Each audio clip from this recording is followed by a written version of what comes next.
So I'm having a little bit of physics fun. It's only Tuesday, but I think it's good to have physics fun every day, even if it's not Friday. So what am I looking at? Well, it's really simple.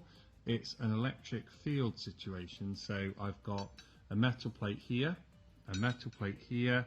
I've got a negative connection on this one that's going to an EHT power supply, and a positive is the red one that's going to the other end of the power supply. Now, I have a power supply that most schools do not have. It's 25,000 volts. So normally when people talk about an EHT, they have like a 5,000 volt power supply. That works for a lot of stuff, but this is what you really need for the grown-up physics stuff.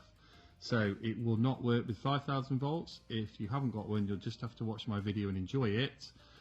You do need 25 kilovolts. Now, if I put a potential difference across here, there'll be a region of space where there is an electric field with field lines going across like so, and the field lines go in the direction that a positive test charge would move. So it's going from this plate to this plate because the positive is pushed this way, and the candle flame is there. This is going to show the electric field and what is happening to the ions.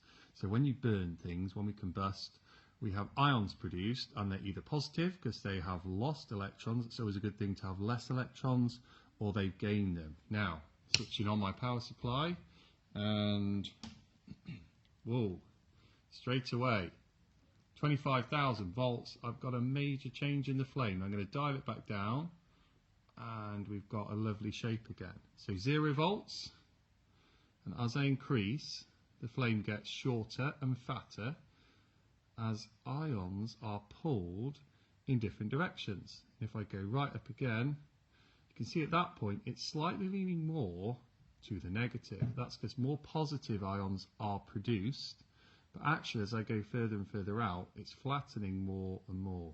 And we're getting an amazing little flicker. And there we go. That is showing the electric field, and it's going on this picture right to left, the direction a positive charge would move, a test charge. If you have enough juice effectively in there, it will put the flame out. I'm going to try something simple. Be very careful not to touch the electrodes. I'm just going to move it slightly closer and see if we get, and there we go. Because the electric field between the plates is really strong, because E, electric field strength, is V divided by D, I put the candle out. There you go, physics fun on a Tuesday.